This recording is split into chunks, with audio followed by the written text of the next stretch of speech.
وأشهد أن محمدا عبده ورسوله أما بعد. Tes.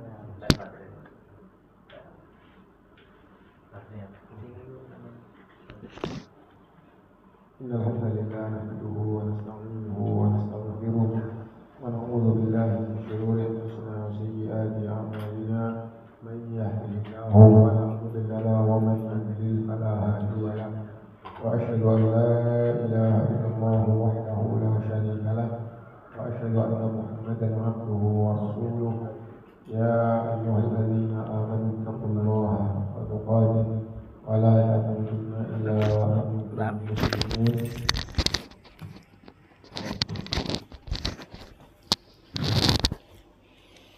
يا أيها الناس اتقوا ربكم الذي خلقكم من نفس واحدة وخلق منها زوجها وبث منهما رجالا كثيرا ونساء واتقوا الله الذي تساءلون به والأرحام إن الله كان عليكم رقيبا. يا أيها الذين آمنوا اتقوا الله وقولوا قولا سديدا يصلح لكم أعمالكم ويغفر لكم ذنوبكم ومن يطع الله ورسوله فقد فاز فوزا عظيما.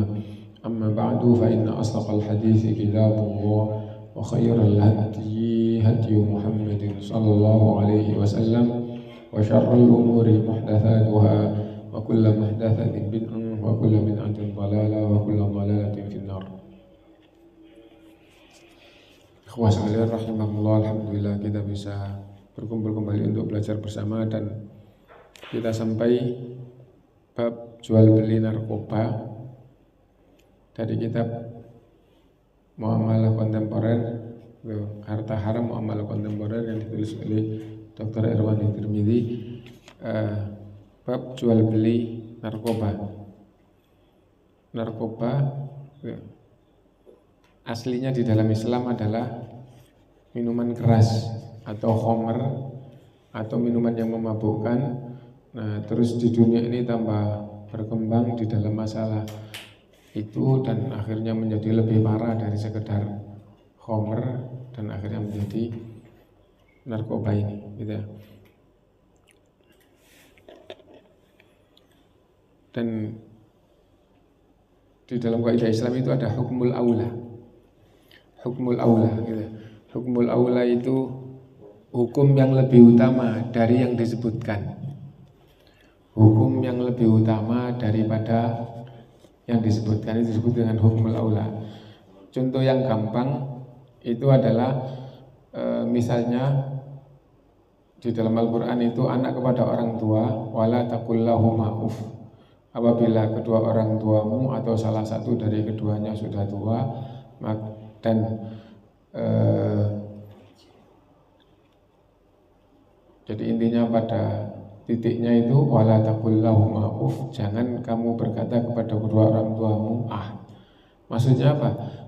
Orang tua tinggal sama anak terus menjumpai ada sesuatu yang kurang pas dengan orang tuanya, anak tidak boleh berkata kepada orang tuanya ah bapak ini, ah ibu ini, tidak boleh begitu ya. Nah, bagaimana kalau nggak cocok terus orang tuanya dibentak?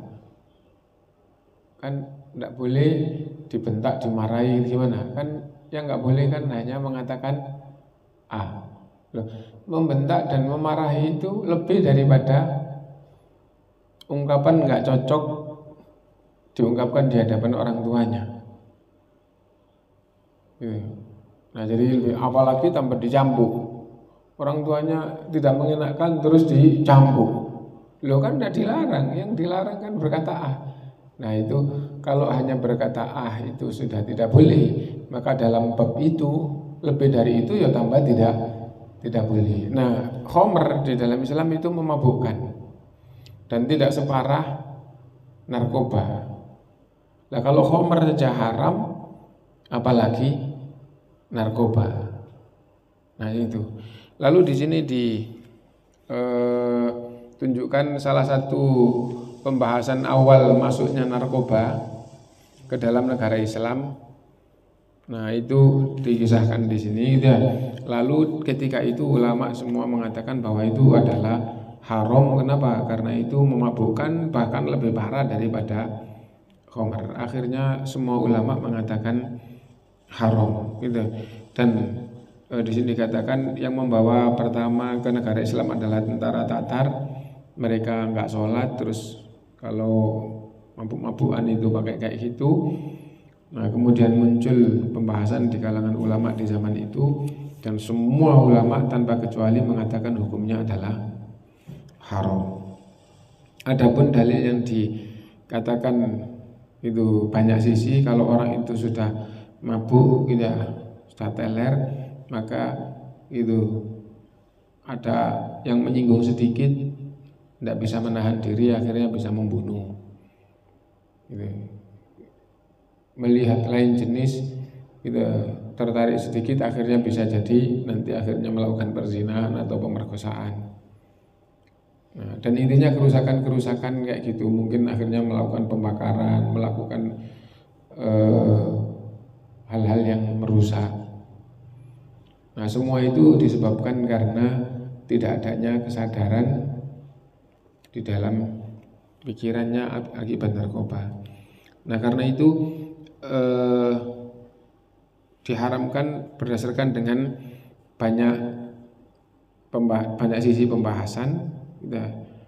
Nah dan salah satunya yang diangkat di sini itu adalah menjadi sebab pembunuhan, dan Allah berfirman wala taqtulu anfusakum innallaha kana bikum rahima. Dan janganlah kamu membunuh dirimu, sesungguhnya Allah Maha Penyayang kepadamu. Dan narkoba menjadi salah satu sebab yang itu gampang membunuh, baik membunuh dirinya maupun membunuh orang lain. Gitu. Nah kemudian tidak hanya berkaitan dengan masalah membunuh, merusak itu hukumnya juga haram. Gitu. Wala tulqu bi aidikum ila tahluka, jangan kamu jerumuskan dirimu dalam kehancuran atau kerusakan, baik kerusakan sedikit maupun kerusakan total. Itu juga tidak boleh. Nah dan semua yang memadharatkan itu haram di dalam Islam. Semua yang memadharatkan itu haram di dalam Islam. Itu nanti kalau ada pembahasan, kalau madharat itu digunakan dengan terpaksa. Misalnya apa? Misalnya untuk obat atau untuk membius, untuk operasi. Bahasanya sendiri menunjukkan halal gitu. Digunakan dengan terpaksa. Nah jadi ya itu, jangankan digunakan dengan terpaksa, yang asalnya haram, kondisi terpaksa itu akhirnya dihalalkan oleh Allah SWT. Apalagi ini untuk sesuatu yang jelas-jelas gitu. Di samping terpaksa juga ada tujuan yang lebih daripada itu. Nah itu. Nah intinya bahwa itu berdasarkan dengan Quran. Di dalam hadis diantaranya Rasulullah SAW bersabda, naha Rasulullah SAW an kulli muskirin wa muftarin. Rasulullah SAW mengharamkan segala yang memabukkan dan yang menghilangkan akal. Semua yang menjadikan teler, semua yang menjadikan hilangnya akal itu hukumnya adalah haram. Dan ijma para ulama dinukil oleh Imam Al-Qarafi. Imam Al-Qarafi tahun 684 meninggalnya gitu ya. Nah itu telah menyampaikan bahwa semua ulama berpendapat bahwa khamr, nggak ada khilaf gitu ya, khamr yang memabukkan gitu, atau yang menghilangkan akal, apalagi lebih daripada itu hukumnya haram, tidak ada khilaf. Nah yaitu. Nah, di sini dikatakan pengecualian ya, akan tetapi dibolehkan menggunakan obat bius untuk keperluan medis seperti bius lokal atau total pada saat melakukan operasi berat maupun ringan. Karena ini termasuk kondisi darurat. Intinya bahwa kalau darurat atau terpaksa itu, faman yuturra ghairu baghin wala 'adin fala itsma alaihi. Barang siapa yang terpaksa tidak melampaui batas dan tidak niat dosa, maka tidak dosa menggunakan yang haram. Itu firman Allah SWT tatkala menjelaskan hal-hal yang haram.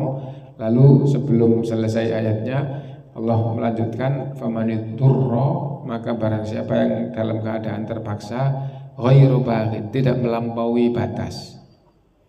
Tidak melampaui batas maksudnya bagaimana? Gitu. Apabila keterpaksaannya itu sudah hilang dengan misalnya kalau makanan itu 1 porsi, tidak boleh ngambil lebih. Lebih namanya melampaui batas. Apabila obat itu 1 dosis keterpaksaannya sudah hilang, maka tidak boleh mengambil lebih dari 1 dosis. Nah itu maksudnya tidak melampaui batas. Faman iturra, barang siapa yang terpaksa ghairu baghin, tidak melampaui batas. Wala ghairu baghin wala 'adin. Ghairu baghin tidak jadi salah mendahulukan dan mengakhirkan. Faman iturra ghairu baghin wala 'adin. Faman iturra ghairu baghin, barang siapa yang dalam keadaan terpaksa ghairu baghin, tidak ada niat dosa. Tidak ada niat dosa. Nah, kalau seandainya tidak terpaksa, tidak mau kayak gitu. Nah, contohnya orang yang makan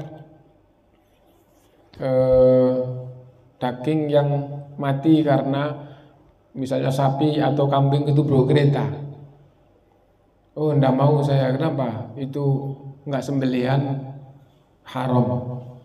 Meskipun segar dagingnya, tidak mau. Nah itu berarti dia tidak ada niat dosa. Lah sekarang kok mau? Ini sekarang terpaksa. Nah jadi tidak ada niat dosa. Seandainya enggak terpaksa, dia tidak mau kayak gitu. Nah tapi karena terpaksa, maka gitu, bukan karena niat dosa, tapi karena keadaan terpaksa. Nah di dalam segala hal, di dalam bab riba juga kayak gitu, dalam bab jual beli kayak gitu, di dalam pemakanan kayak gitu, dalam pengobatan kayak gitu, dalam hal apapun tidak ada niat dosa. Wala 'adin, dan tidak melampaui batas. Tadi sudah kita pahami melampaui batas maksudnya kalau 1 dosis itu sudah hilang keterpaksaannya, maka tidak ngambil lebih. Kalau makan orang itu makan 1 porsi sudah hilang keadaan terpaksaannya, tidak boleh ngambil yang haram lebih dari 1 porsi. Nah jadi itu namanya tidak melampaui batas.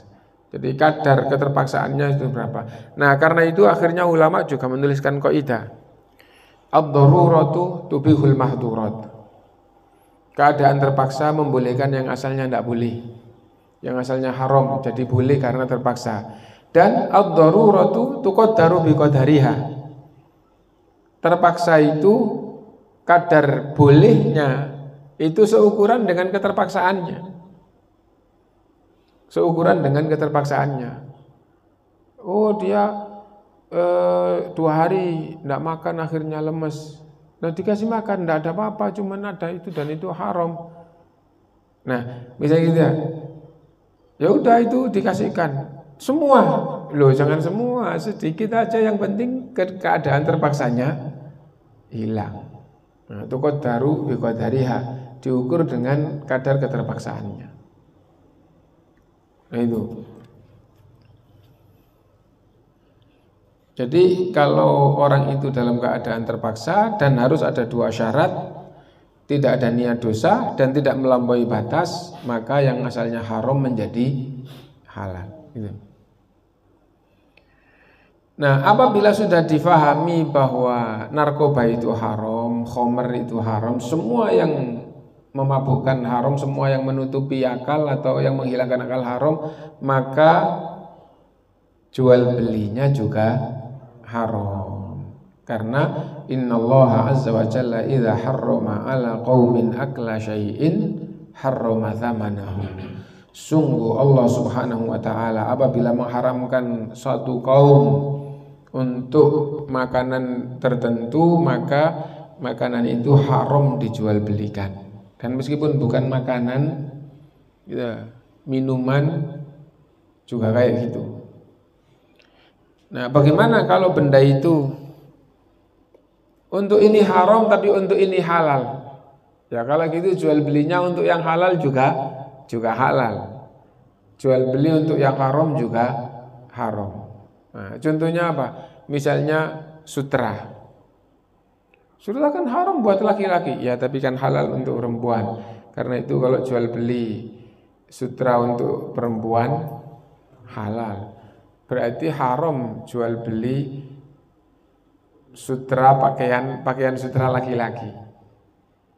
Nah, karena pakaian itu haram buat laki-laki, maka jual belinya juga haram. Nah, apabila jual belinya haram, maka hasil dari jual beli itu juga haram. Uangnya yang didapatkan itu uang haram, bukan bendanya, tapi haram karena cara mendapatkannya. Nah, itu yang sudah berulang-ulang pembahasannya kembali ya. Apabila bendanya itu haram, maka dijual belikannya juga haram. Berikutnya yang berkaitan dengan narkoba adalah rokok ya. Masuknya rokok ke dalam komunitas muslim itu berasal dari orang kafir juga. Nah itu di sini dikatakan tembakau yang merupakan bahan baku rokok mulai dikenal oleh umat Islam pada akhir abad ke-10 Hijriah yang dibawa oleh pedagang Spanyol.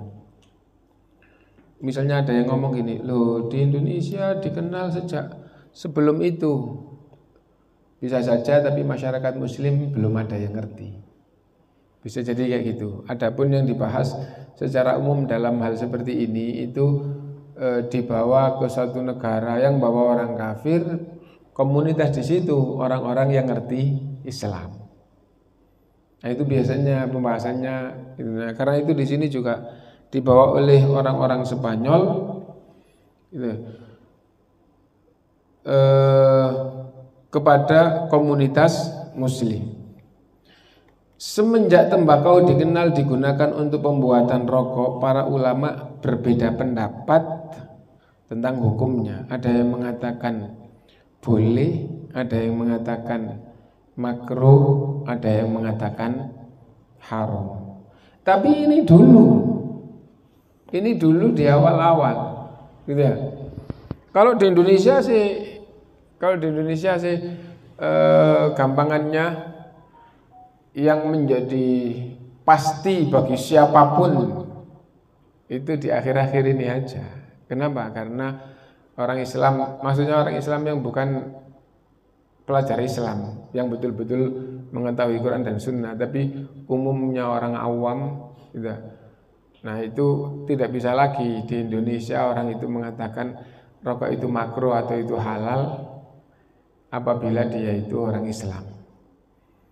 Siapapun sudah tidak boleh. Kenapa? Karena unsur yang paling pokok di dalam hukum rokok itu adalah membahayakan. Nah, pembuat rokok sudah memberitahukan rokok ini membahayakan. Yang buat sudah memberitahukan. Kalau dulu kita masih di SMP dengarkan diskusi gitu ya. Nggak, bahaya itu karena orangnya, bukan karena rokoknya. Ada yang gitu. Buktinya itu kakek itu orang kampung di sini tua-tua sampai 60, 70 tahun, 80 tahun umurnya orang daerah sini itu rokokan semuanya. Gak bahaya itu. Jadi bahaya itu adalah karena itu gampangannya itu dulu gitu. Di dalam Islam gitu. Yang lebih paham, yang gampangannya yang buat itu yang lebih paham dibandingkan dengan orang lain dibandingkan dengan orang yang menggunakan, gitu ya. Yang buat itu lebih paham kandungannya dibanding bahannya apa saja, itu lebih paham dibandingkan dengan yang menggunakan. Meskipun nanti juga ada yang nggak menggunakan tapi paham karena mempelajari. Tapi ini hukum secara umum, ini itu onde-onde terbuat dari apa saja, gitu ya. Itu yang buat lebih paham daripada orang yang makan. Wah, nggak ngerti ya, yang jelas ada wijennya lah, gitu aja. Tapi di dalamnya itu apa saja, ada garamnya apa enggak. Nah itu yang paham adalah yang. Nah rokok itu yang buat telah mengatakan bahwa ini bahaya, yang menyebabkan kanker, yang menyebabkan keguguran, yang menyebabkan impoten, yang menyebabkan segala macam itu loh. Nah dan kalau yang buat sudah menunjukkan bahwa barang buatannya ini bahaya, maka Islam memberitahukan yang bahaya itu hukumnya haram. Yang bahaya itu hukumnya haram. Sampai tingkatannya gini, waktu kita masih sekolah dulu itu ya, loh yang mengatakan rokok itu mubadzir itu salah, ada yang gitu. Loh kenapa? Loh sekarang dia habis makan itu misalnya minum es atau minum teh, apa itu haram? Loh dia nggak minum es tapi dia ngerokok, kan sama saja. Dia sukanya itu, ini sukanya ini. Dan dengan minum itu dia mendapatkan kesenangan fisiknya, kesegaran fisiknya. Dan ini minum es nggak menjadi segar, ngerokok jadi segar. Nah kalau dikatakan mubadzir gimana? Lalu itu kan dibakar, bendanya dibakar, tapi kenikmatannya itu dinikmati. Alasan orang bisa saja gitu ya. Alasan bisa saja gitu. Nah dan itu kalau dipikir jawabannya itu tidak salah. Itu tidak salah bahwa orang yang sekedar menggunakan sesuatu akhirnya dia harus membayar, dia harus mengeluarkan biaya untuk mendapatkan apa yang menjadikan dirinya fresh, itu tidak dikatakan mubadzir.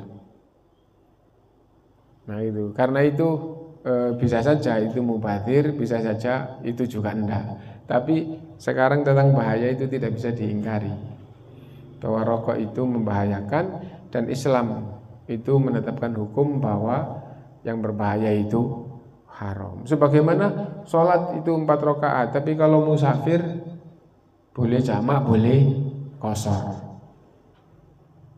Nah jadi kayak gitu.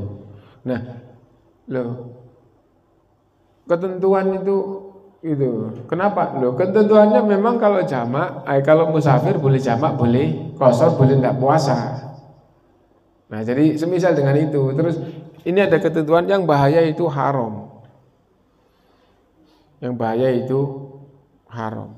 Nah sama dengan ketentuan seperti itu. Semua yang Allah ciptakan ini halal, tapi Allah menetapkan yang bahaya haram itu. Nah intinya bahwa tentang rokok. Adapun dasar di awal yang mengatakan boleh, kenapa? Karena semua yang ada di muka bumi ini Allah ciptakan untuk manusia, dan apabila Allah tidak mengharamkan berarti hukum asalnya adalah halal. Dan tidak ada hukum rokok di dalam Quran, di dalam sunnah. Itu dasar, dan itu kita katakan tadi di awal. Adapun apabila sudah sampai pada tingkatan itu faham seperti di zaman modern ini bahwa rokok itu membahayakan, maka ada di dalam Al-Quran hukum yang membahayakan itu haram. Ada di dalam hadis hukum yang membahayakan itu haram. Nah itu.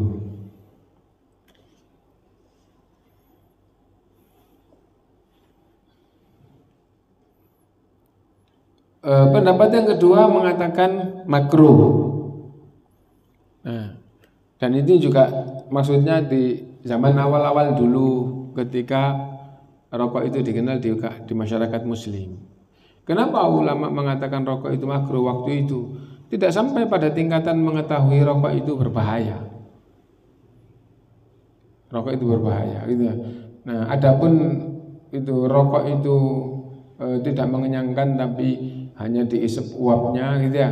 Nah, itu tadi itu. Nah, itu seperti orang yang rekreasi bayar mahal, seperti orang gitu-gitu, itu tidak disebut haram dari bendanya.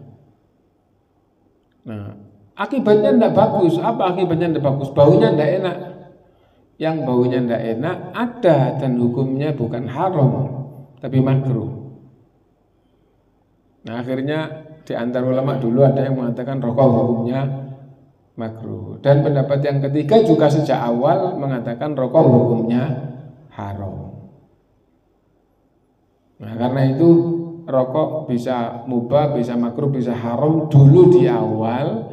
Nah, setelah dunia ini maju, semuanya yang meneliti faham dan bahkan yang membuat sendiri menyatakan bahwa rokok itu berbahaya, maka di dalam Islam menjadi jelas gitu, bahwa yang bahaya itu diharamkan di dalam Islam.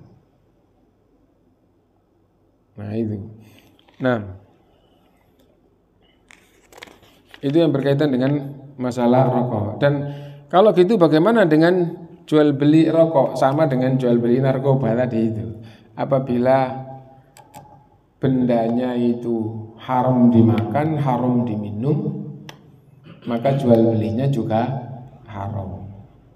Berarti pekerjaannya pekerjaan yang haram. Lah kalau dari kerjaan ini dapat hasil, hasilnya juga haram.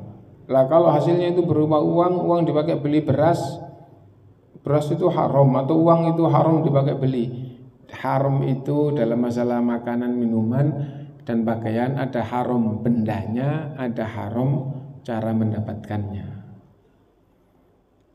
Nah itu, jadi kalau hasil jual beli rokok, nah terus uangnya dikatakan haram untuk beli, itu bukan bendanya yang haram.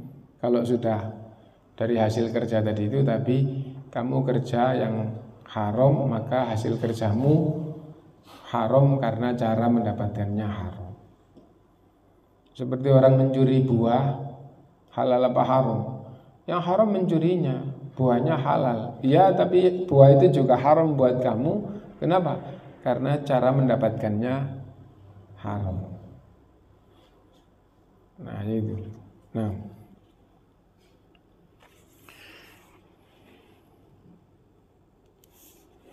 berikutnya jual beli alat musik dan media rekaman musik.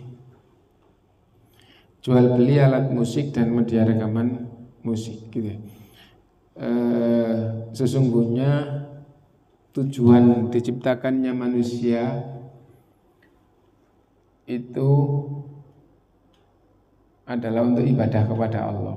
Ibadah kepada Allah itu diberitahukan tidak bisa kalau orang itu tidak ingat Allah. Karena itu salah satu yang menjadikan manusia itu paling tinggi tingkat ibadahnya adalah apabila ia selalu ingat Allah. Ingat Allah baik di waktu aktivitas maupun di waktu istirahat maupun di waktu gampangannya terbebas dari apapun. Itu salah satu makna ingat kepada Allah, yadhkurunallaha qiyaman wa qu'udan wa ala junubikum gitu. Atau wa ala junubihim. Ingat kepada Allah di waktu qiyam, di waktu duduk, di waktu berbaring.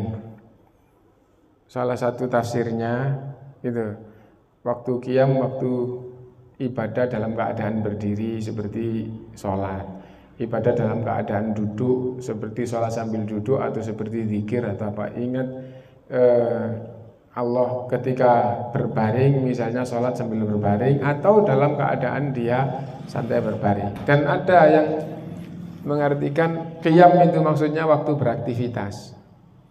Waktu beraktivitas apapun ingat Allah, kerja ingat Allah, sehingga oh ini haram tidak boleh, oh ini yang halal, ini yang diberkahi. Nah jadi itu, mau tani, mau dagang, mau apapun sambil ingat Allah. Istirahat dari kerjaannya juga ingat Allah. Betul-betul off, tidak sedang beraktivitas, ia juga ingat Allah. Nah iya. Nah orang yang selalu ingat Allah hatinya jadi tenang, tentram. Nah tujuan diciptakannya manusia adalah untuk ibadah kepada Allah, yang menjadikan ibadahnya atau penghambaannya kepada Allah itu sangat tinggi apabila di dalam segala keadaan ingat Allah. Jika ada sesuatu yang menjadi penghalang dari ingat Allah, maka itu adalah lawannya. Nah jadi ya itu. Dan ternyata dari zaman sebelum Islam datang sampai tatkala Islam datang, nah itu diungkapkan oleh semua yang menggunakan kesadarannya bahwa musik itu melalaikan semua yang manfaat. Semakin tinggi manfaat, gitu, semakin lalai dengan orang itu jika terlena pada musik. Ibadah kepada Allah, perjuangan yang sangat tinggi itu akhirnya menjadi buyar, menjadi hilang kalau orang itu dengarkan musik. Nah jadi itu. Nah dan sarana orang itu melakukan ini itu adalah alatnya. Karena itu akhirnya alat musik itu di dalam Islam diharamkan. Di antara pembahasan seperti itu, adapun seandainya tidak ada pembahasan kayak gitu, kalau di dalam Islam dinyatakan haram, ya kita tinggal ikut haram gitu saja. Nah itu. Nah dan ketika Islam itu di awal-awal dan akhirnya ulama yang paling menonjol diikuti, akhirnya sejak di zaman 100 tahun, zaman mereka masih baru meninggal 100 tahun, itu sudah mengerucut pemahaman itu, oh ini ngikuti madhab Hambali, Syafi'i, Maliki, Hanafi, itu yang paling tersebar. Dan sampai sekarang di seluruh dunia yang namanya hukum itu yang paling banyak merujuk kepada pemahaman mereka. Meskipun tidak bermadhab, maka kitab-kitab mereka itu juga jadi rujukan, jadi pelajaran, hanya saja tidak bermadhab supaya tidak fanatik. Itu pikirannya nggak bermadhab. Tapi kitab mereka tetap menjadi rujukan. Dan semua mengatakan bahwa alat musik itu haram. Dan yang paling keras itu adalah mazhab Syafi'i. Karena dikatakan di dalam hadis itu adalah syaitan atau alat syaitan, maka alat musik tidak boleh lagi dimanfaatkan, harus dibakar. Sampai begitu. Nah, kalau mazhab lain itu masih boleh, alat musik boleh dipakai kusen. Alat musik boleh dipakai daun pintu, jendela, dipakai meja, sampai gitu. Dengan catatan yang penting sudah tidak berbentuk alat musik. Muncul dalam pemahaman orang-orang akhir, berarti musik di zaman jahiliyah, di awal Islam itu luar biasa, dan alat-alatnya di zaman itu sangat besar. Sampai alat musik itu bisa dipakai kusen, bisa dipakai daun pintu jendela, atau untuk meja, sampai kayak gitu. Dengan catatan sudah tidak berbentuk alat musik lagi. Jadi harus betul-betul dirubah. Kalau perlu dipasrah, kalau perlu digergaji, tidak berbentuk alat musik. Dan kalau di mazhab Syafi'i di awal malah tidak boleh, harus dibakar. Itu sudah jadi benda haram. Sampai kayak gitu. Nah itu alat musik. Nah bagaimana dengan alat musik di zaman sekarang? Sama, alat musik di zaman sekarang apabila itu tidak bisa dipakai lain selain untuk musik, maka yang betul hukum itu tidak berubah. Nah itu ya. Nah masalah bendanya tadi itu wallahu alam, saya tetap lebih ngikut jumhur ya. Jumhur tadi itu kalau bisa dirubah untuk tidak jadi alat musik dan tidak berbentuk alat musik, ya insya Allah bendanya tidak haram. Jadi meja, jadi kayak gitu ya. Nah, kalau di mata Syafi'i kan harus di. Nah, bagaimana dengan di zaman sekarang? Contohnya seperti apa di zaman sekarang yang tidak bisa berfungsi kecuali sebagai alat musik? Misalnya seruling yang lubang-lubang atau semakin canggih, ya. Semakin canggih itu dipakai apa selain untuk alat musik? Kan nggak bisa, ya. Nah, terus lagi gitar. Gitar dipakai apa selain untuk musik? Nah kan berarti kan harus dirubah gitu ya.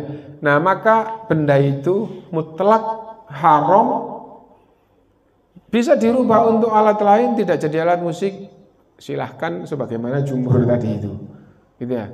Nah bagaimana sekarang kalau tape radio dan alat-alat yang baru? Nah itu bisa fungsi untuk A, untuk B, untuk C. Apabila difungsikan untuk A itu haram, difungsikan untuk B halal. Kalau gitu ini alat jangan dipakai untuk yang haram. Nah jadi kalau gitu ya. Nah jadi zaman dulu itu enggak ada tape. Tape itu kan untuk mendengarkan musik. Nah tape bisa digunakan untuk mendengarkan ngaji, untuk taklim, untuk gitu bisa, berarti bukan bendanya. Berarti tape itu bukan alat musik. Meskipun mereka yang main musik tidak bisa menghindar dari itu, tapi itu alat untuk yang lain juga. Sebagaimana mobil bisa digunakan untuk mengangkut orang ke musik, tapi bisa digunakan mengangkut orang ke masjid. Nah, bukan mobilnya yang haram, tapi wasilah itu kalau digunakan untuk yang halal jadi halal, digunakan untuk yang haram jadi haram. Karena itu ada kaidah al-wasilah ta'khudhu hukmal ghayah. Hukumnya sarana itu ngambil hukum dari tujuannya. Hukumnya sarana itu hukumnya sama dengan hukum tujuannya. Nah, berarti kesimpulannya alat musik yang tidak bisa digunakan lain kecuali alat untuk musik gitu ya, maka bendanya itu benda haram. Bendanya itu benda haram. Langsung bendanya itu benar. Gampangnya gitar itu bendanya juga benda haram. Lah kalau benda haram itu jangan dibiarkan di dalam rumah. Ada dalam rumah dirubah jadi benda yang halal kalau bisa, kalau enggak ya udah diungsikan atau diusir atau dihancurkan atau diapa. Nah, jadi itu. Nah, bagaimana dengan kalau itu sudah difahami, kita baca dalil-dalilnya dulu.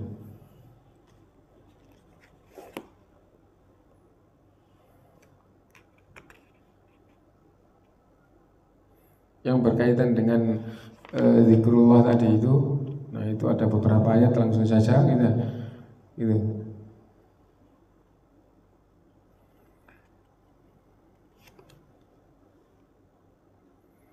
Rasulullah Shallallahu Alaihi Wasallam bersabda, la yakunanna min ummati aqwamun yastahilluna al-hirra wal harira wal khamra wal ma'azifa. La yakununna, sungguh akan ada, min ummati, dari kalangan umatku, sungguh akan ada. Berarti di zaman Nabi belum ada gitu. Kenapa? Karena ini umat Rasulullah. Di zaman Nabi ada tapi bukan umat Rasul. Umat Rasul di zaman Nabi adalah sahabat. Dan sahabat itu manusia yang generasi paling suci dibandingkan dengan generasi berikutnya. Ya. Layakununna min ummati, sungguh akan ada dari kalangan umatku aqwamun, suatu kaum yastahillunal hirra wal harira wal khamra wal ma'azifa, yang akan menghalalkan perzinahan, menghalalkan sutra, menghalalkan khamr, dan menghalalkan alat musik. Nah, jelas Gitu. Akan ada berarti sampai di zaman Nabi belum ada. Belum ada yang menghalalkan berarti hukumnya adalah haram. Terus disebutkan 4, yang 3 tidak diragukan, atau paling tidak yang 2 tidak diragukan oleh siapapun, dan yang 2 kumpul di situ dengan lafaz yang sama akan ada yang menghalalkan. Yang 2 itu adalah khomer dan zina. Sungguh akan ada dari umatku kaum yang akan menghalalkan perzinahan. Mana ada orang Islam menghalalkan perzinahan? Di televisi pernah ada kok, ini anggota dewan, yang ini mucikari, yang ini tokoh agama. Tokoh agamanya juga kebetulan dari anggota dewan. Nah, terus yang satu mengatakan bahwa aturan pemerintah asalnya dari pembahasan, terus akhirnya ini diharamkan, ya, diharamkan, gitu. Nah, dan gandeng dengan LGBT, gitu. Nah, sama perzinahan suka sama suka, gitu.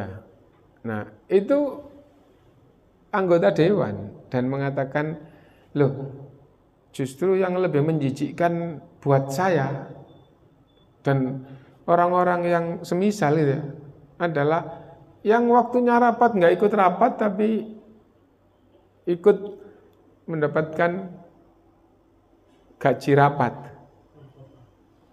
Ngomongnya itu gitu. Daripada nggak apa-apa, itu kan suka sama suka. Gitu.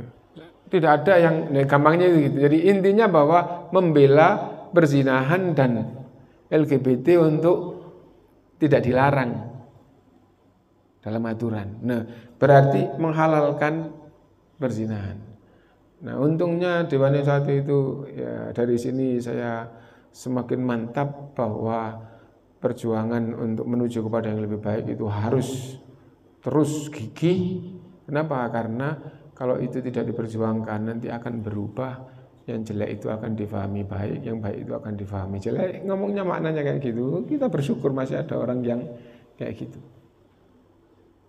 Nah, jadi ya gitu.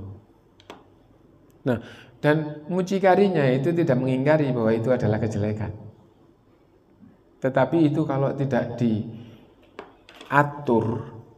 dan diberi perizinan, itu justru akan merambah ke berbagai lapisan yang menjadi tidak, menunjukkan bahwa mucikarinya sendiri itu faham bahwa itu bukan hal yang baik. Nah, itu karena itu yang dibutuhkan di sini adalah itu bagaimana itu istilahnya itu teredukasi atau terapa sehingga orang yang jauh dari sini tidak akan kena pengaruh, dan orang yang kayak gini itu tidak semaunya di mana-mana, tapi ada tempat khusus buat mereka. Nah, jadi kayak gitu. Nah, Rasulullah SAW mengatakan akan ada dari kaumku orang yang menghalalkan zina, yang menghalalkan khomer. Khomer, masya Allah, itu sudah banyak yang gitu. Oh, kalau kayak gitu ya enggak apa-apa. Kalau gitu, yang sekarang yang haram itu narkoba. Kenapa? Karena keterlaluan, gitu ya. Maksudnya yang haram di negara. Adapun khomer-khomer biasa itu dianggap oleh aturan negara itu tidak haram. Itu. Nah, dan sutra diharamkan, tapi ternyata dihalalkan oleh agama ini untuk perempuan. Ya. Dan yang terakhir adalah alat musik. Nah, berarti jelas di dalam Islam bahwa alat musik itu hukumnya haram. Dan Rasulullah SAW juga bersabda, fi hadhil ummati khosafun mawaskun wa qadhfun. Itu akan ada di umat ini pembenaman, dan akan ada juga orang yang dirubah mukanya, gitu. Dan akan ada juga orang yang akan dihukumi dengan dihujani batu. Faqala rajulun minal muslimin, maka seorang dari sahabat Rasulullah SAW bertanya, ya Rasulullah, wa mata dzalik? Kapan akan terjadi pembenaman pada umat Islam ini, dan bahkan ada yang akan dihapus dan akan ada yang dilempari atau dihujani batu. Nah, mashun itu yang umum itu wajahnya itu yang akan dirubah. Wajahnya itu akan dirubah. Ya, adapun yang paling parah dan yang paling umum adalah di antara orang Yahudi ada yang dirubah oleh Allah jadi kera, di antara orang Nasara ada yang dirubah oleh Allah menjadi babi. Nah, umat ini pun akan ada yang dibenamkan oleh Allah. Adapun pembenaman itu maksudnya adalah bumi itu kemudian dihancurkan oleh Allah dan akhirnya terbenam. Karena itu contoh yang paling gampang di sekitar kita adalah Lumur Lapindo. Kenapa? Karena itu bumi itu menjadi diratakan oleh Allah, terbenam. Nah, itu akan ada di umat ini pembenaman, nah, dan penghapusan muka dan dengan dihujani batu. Dengan dihujani batu, hujan batu itu jangan berpikir gitu, langsung hujan batu dari atas. Sesungguhnya kaum Nabi Lut dihujani batu. Loh, kaum Nabi Lut kok dihujani batu sih? Ayatnya ada yang angin nih. Iya. Loh, hujan batu juga ayat. Kaumnya Nabi Lut, apakah 2 kali dihukum? Enggak. Angin yang kencang sampai menerbangkan batu terus menimpa kaum. Nah, kenapa kok enggak menimpa yang lain? Memang itu azab Allah yang seperti itu jalannya.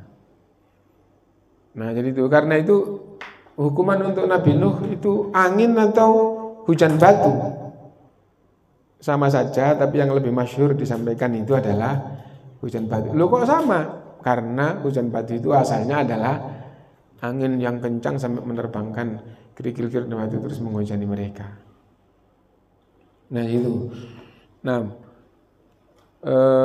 dan umat ini akan ada yang dihukum seperti itu, tapi di hadis yang lain itu tidak semua.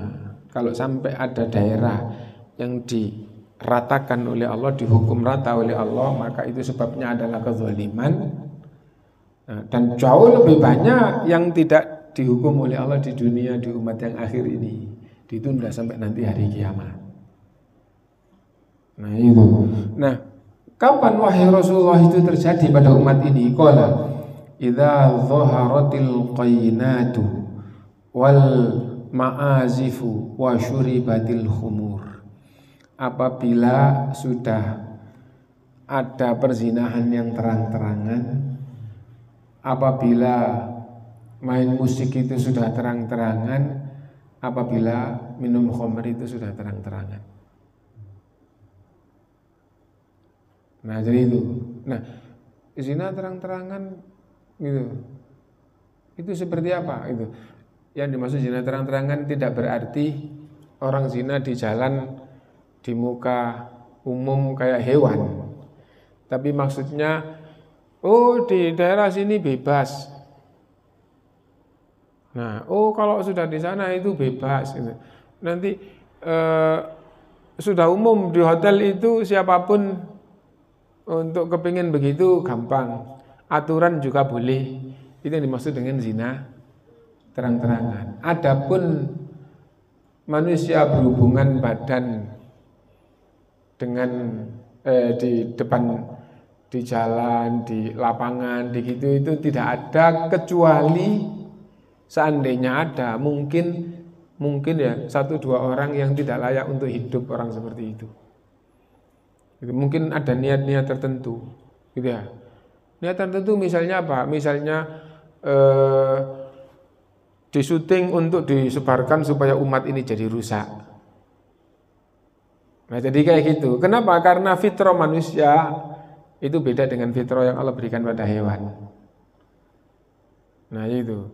Hewan nggauli betinanya itu di mana saja itu bisa. Fitrah manusia secara umum ditaruh di depan orang lain nggak bisa. Lah, kenapa begitu? Ya memang kayak gitu. Itu fitrah itu. Nah, seandainya ada yang bisa itu ya karena tadi itu, ini ada tujuan tertentu. tidak karena hasrat, tapi ada tujuan tertentu. Gitu. Nah, bisa jadi kayak gitu. Nah, karena itu beda. Nah, karena itu yang dimaksud dengan hadis zina terang-terangan itu bukan manusia seperti hewan gauli kayak apa di luar, tapi maksudnya apa? Maksudnya adalah di daerah sini bebas, di tempat itu bebas dan orang muda gitu. Dan kalau komunitas itu masih bagus, meskipun Islamnya sudah sangat rendah, tapi masyarakat itu tatanan masih bagus, tidak gampang orang sampai pada perzinahan. Nggak tahu jalan. Orang mau berzina nggak tahu jalan. Gitu loh. Nggak tahu jalan. Sesungguhnya menuju ke sana itu tahapan itu sangat panjang. Gitu.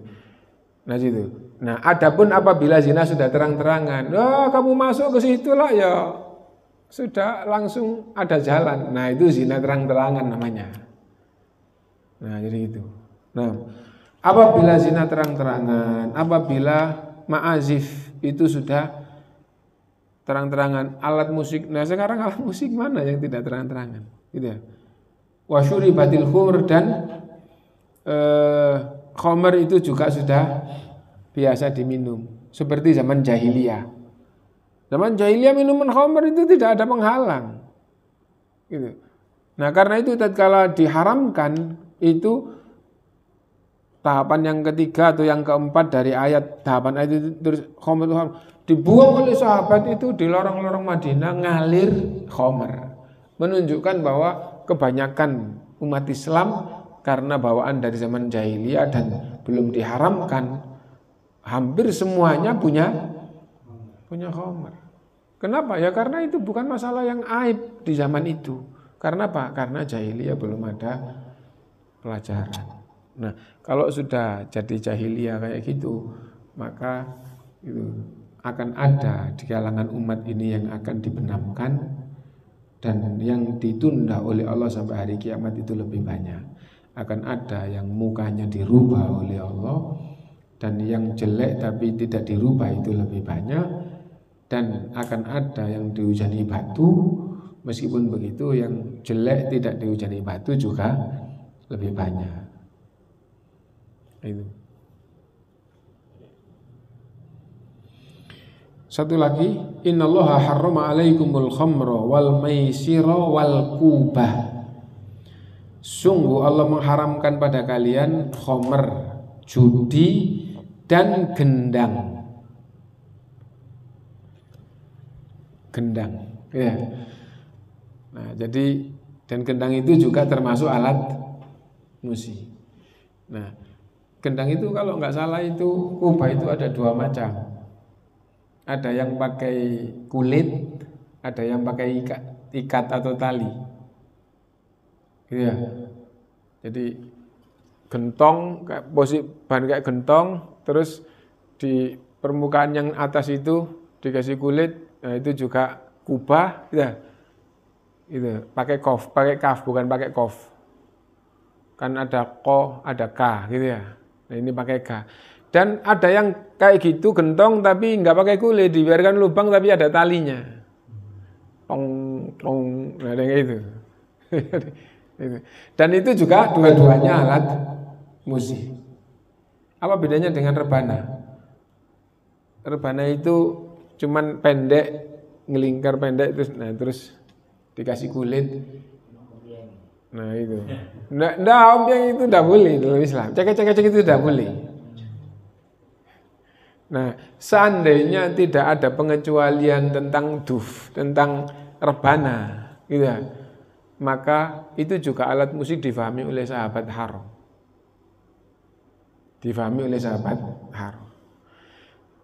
Diperhatikan ya. Karena dalil-dalil tentang musik itu sangat nyata, dan musik itu di zaman jahiliyah untuk mengiringi lagu. Pemahaman semua sahabat sampai tingkatannya Abu Bakar radhiyallahu anhu, sebelum dijelaskan oleh Rasulullah kondisi tertentu, pemahamannya lagu itu juga haram.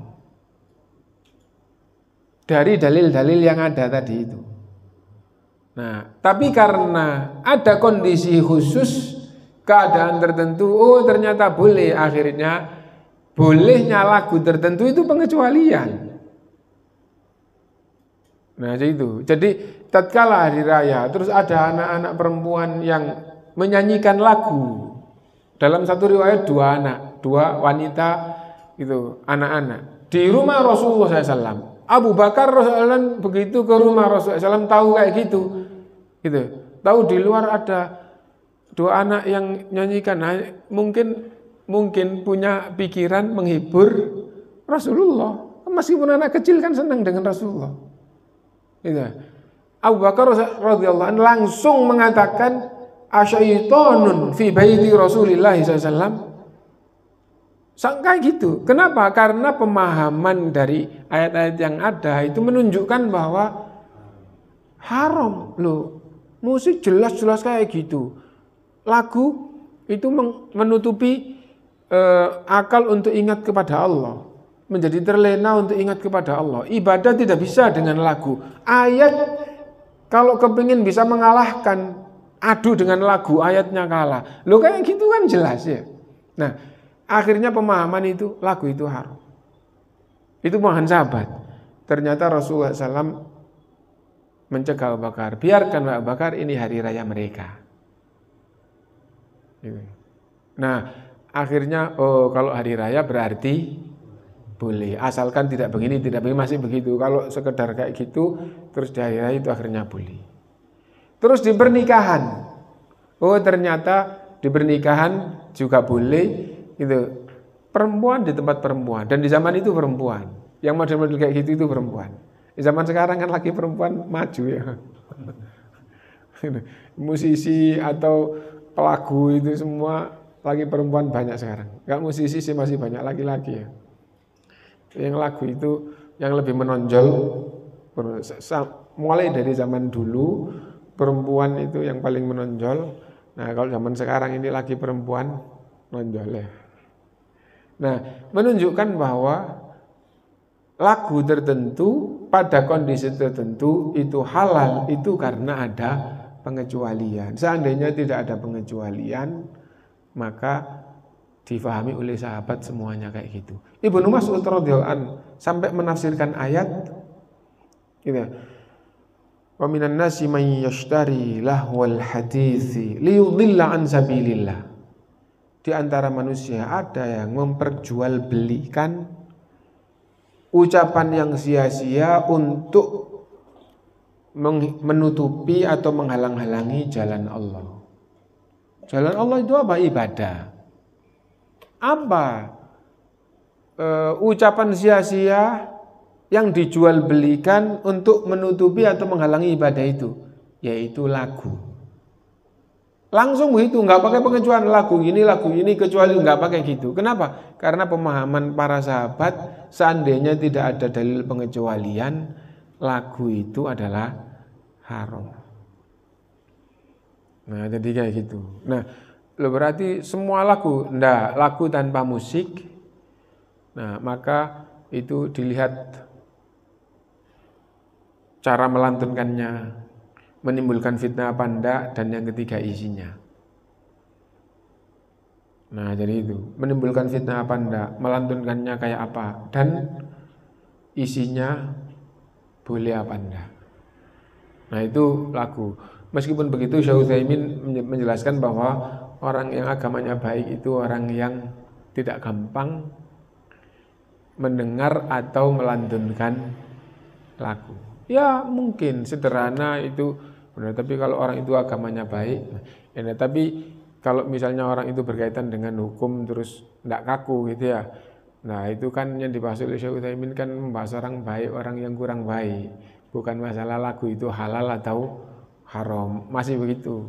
Ya kita tidak apa-apa dengarkan orang yang kayak gini ya, tapi tetap melantunkannya.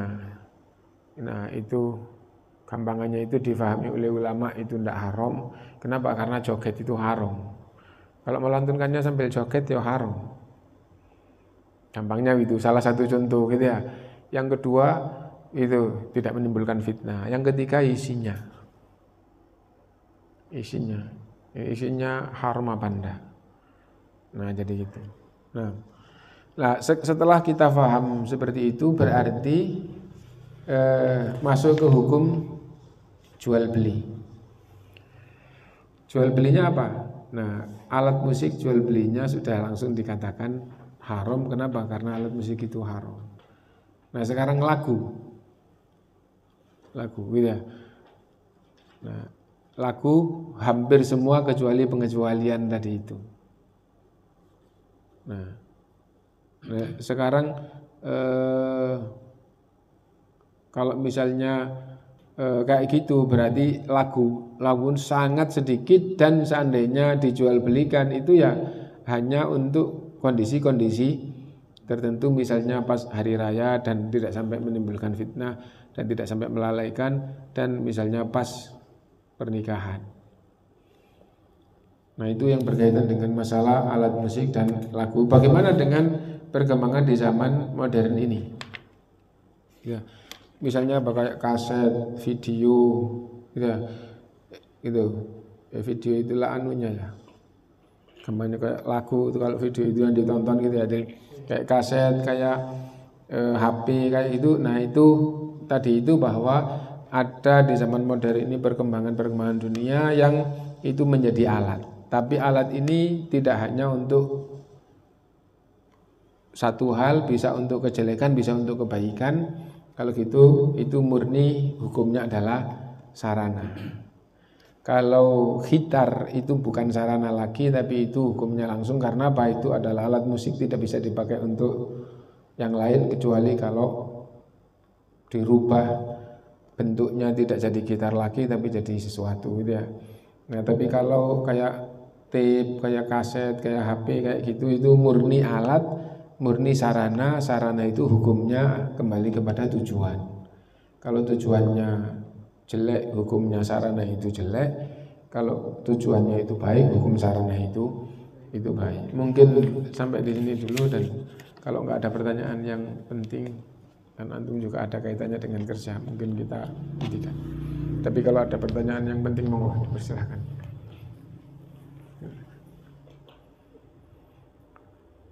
Kaitannya sama tadi narkoba, Ustaz. Kan dalam kondisi tertentu semua yang haram itu bisa menjadi halal dengan pada kesempatan. Termasuk penyembuhan. Karena kan ini ada banyak penyembuhan dengan menggunakan itu, bagaimana hukumnya, Ustaz? Jadi dia menyembuhkan penyanduran narkoba dengan pemberian narkoba secara bertahap. Tapi gimana hukumnya?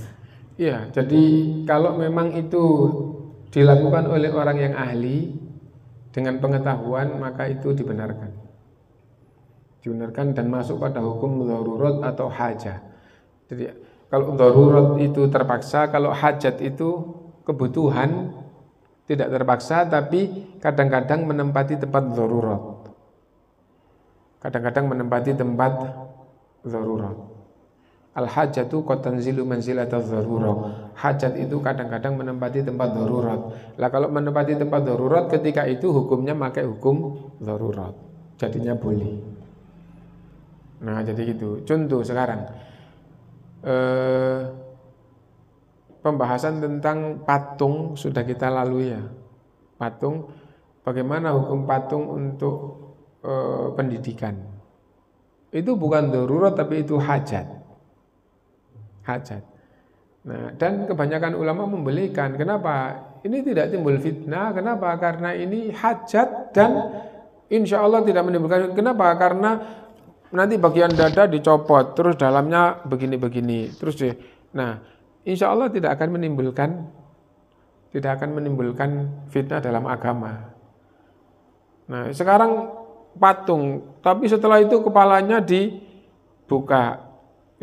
Terus ditunjukkan di dalamnya ada unsur gini, terus nah insya Allah tidak menimbulkan fitnah yang berkaitan dengan gambar, baik gambar itu untuk fitnah biasa atau untuk diagungkan yang merusak akidah, insya Allah tidak ada kaitannya dengan itu. Meskipun ulama ada yang mengatakan tetap haram karena teks dari ayat atau dari hadis gitu ya. Nah tapi jumhur mengatakan enggak. Nah itu darurat atau enggak? Enggak, itu bukan darurat tapi itu hajat. Wal hajatu qad tanzilu manzilatadz darurat. Kadang-kadang hajat itu menempati tempat darurat. Oh ini kebutuhan, kalau nggak gini nggak bisa jalan. Bagaimana cara untuk menunjukkan anak ini belajar yang ada kandungan begini? Nah, itu hajat ini menduduki seperti darurat. Kalau kayak gitu maka hukumnya menjadi hukum darurat. Nah itu ulama yang mengharamkan gambar makhluk hidup meskipun 2 dimensi. Haram gitu. Nah, bagaimana dengan uang? Terus kita bawa uang, kan bisa saja kita pergi-pergi nggak pakai bawa uang. Nah, bagaimana dengan uang itu? Oh, enggak apa-apa. Kenapa? Ini hajat. Dan kadang-kadang hajat itu menempati tempat darurat. Nah, jadi itu juga tetap kaidah itu tetap akhirnya sama. Nah, jadi kayak gitu. Nah, sama ini Ustaz. Musik tadi kan lagu kan boleh di dua waktu yang Lebaran dan pernikahan. Itu kan tanpa musik Ustaz ya? Tanpa musik. Bagaimana kalau pakai akapela itu Ustaz? Kan sekarang banyak itu. Tidak boleh. Sama itu. Jadi mereka yang mengatakan akapela atau musiknya pakai tangan gitu ya. Gitu. Nah, itu kan yang haram kan alat musik, ini kan bukan alat musik. Nah, itu justru menjadikan anggota badan yang jauh lebih mulia dijadikan sebagai alat musik. Nah, karena itu model-model yang kayak gini itu kita jangan keburu menetapkan hukum sendiri, tapi menanyakan kepada ulama yang betul-betul ulama, gitu ya, supaya menjadi paham. Nah, jadi mengira bahwa akapela itu, yang haram itu kan alat musik, ini kan bukan alat musik. Ini kan hanya suara kita ini. Nah, justru menjadikan anggota badannya yang mulia, yang jauh lebih mulia daripada harta, gitu, itu dijadikan sebagai alat musik. Nah, maka itu lebih tidak boleh. Itu lebih tidak boleh. Dan sekali waktu saya itu dalam acara apa gitu loh, terus kok ada akapela bareng-bareng, ada yang jadi begini, semuanya itu malah Masya Allah, orang yang mulia menilai bahwa Anda menjadi tidak terhormat. Kenapa? Karena mulut Anda menjadi kayak begini atau gitu. Jadi posisinya kalau jadi tertentu itu malah nggak jadi bibir dan mulut yang baik, tapi menjadi tidak karu-karuan jeleknya. Seandainya difoto terus ditunjukkan, dipotong sendirian, itu akan tahu bahwa ketika kondisi kayak gitu itu dia menjadi jelek. Dan tidak boleh orang itu gitu. Bahkan orang itu diperintah untuk memperbaiki, untuk menghias dirinya, yang penting tidak melampaui batas. Gitu. Nah, itu tidak boleh mencoreng-coreng atau merusak atau menjelekkan wajahnya, dan dibenarkan untuk memperbaiki badannya yang dalam batas-batas yang tidak melampaui batas. Nah, ini mungkin kita cukupkan dulu. Subhanakallahumma bihamdika, asyhadu an la ilaha illa anta, astaghfiruka wa atubu ilaik. Walhamdulillahirabbil alamin. Wassalamualaikum warahmatullahi wabarakatuh.